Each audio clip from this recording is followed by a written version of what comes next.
Pour schématiser un circuit électrique, nous avons besoin d'utiliser les symboles des différents dipôles. Voyons la liste des différents dipôles électriques associés à leurs photos, leurs dessins et enfin leurs symboles. Il existe deux types de dipôles, les générateurs et les récepteurs. Commençons par voir les générateurs. Les piles sont des générateurs. Il en existe dans différents formats dans le commerce. En classe, on utilise la pile plate de 4,5 volts. Son symbole correspond à deux barres verticales. La borne plus est grande et fine, et la borne moins est petite et plus épaisse. Le générateur de tension continue doit se brancher sur une prise. On le représente avec un G dans un cercle, et on n'oublie pas les bornes plus et moins de chaque côté.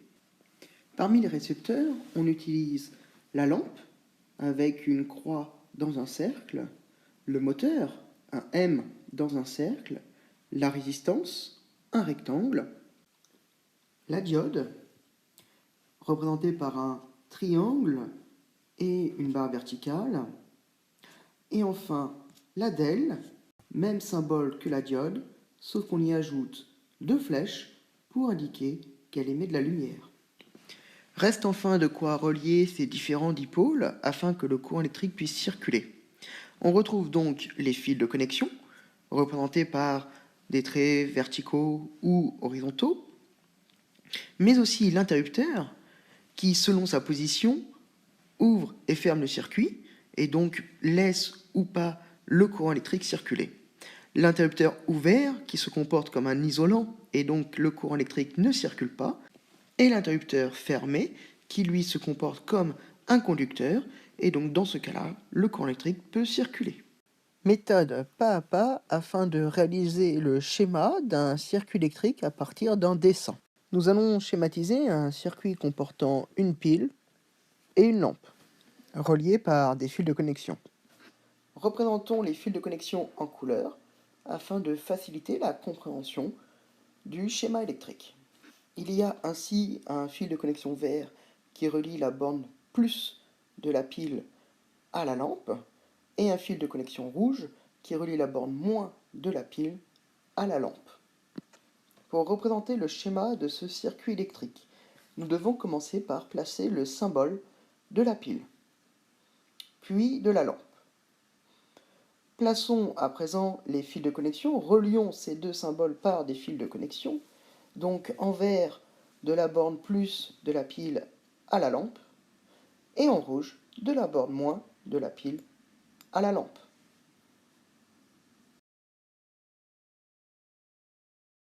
Schématisons à présent un circuit possédant une pile et deux lampes. Pour réaliser ce schéma, nous avons besoin du symbole d'une pile, ainsi que deux symboles de lampe, le tout qui sera relié par des fils de connexion. Nous pouvons donc représenter le circuit ainsi, les deux lampes l'une à côté de l'autre, mais nous pouvons aussi le représenter les deux lampes l'une en face de l'autre sur chaque côté du rectangle. Mais il est possible aussi de représenter une lampe sur le côté gauche avec une lampe en bas, ou bien une lampe sur le côté droit et une lampe en bas. Ces quatre schémas sont tout à fait corrects. Cependant, on préférera représenter les schémas respectant une certaine symétrie, comme dans le schéma numéro 1 ou le numéro 2, où les lampes sont soit l'une à côté de l'autre, soit l'une en face de l'autre. Conseil pour bien réussir un schéma d'un circuit électrique. Pour ce qui est du matériel, vous devez vous munir d'un crayon papier bien taillé, ou bien d'un critérium, ainsi que d'une règle. Utilisez de préférence une petite règle ou un petit réglé afin de faciliter la manipulation de celle-ci. Lorsque vous faites un schéma, il ne faut pas réaliser les erreurs suivantes.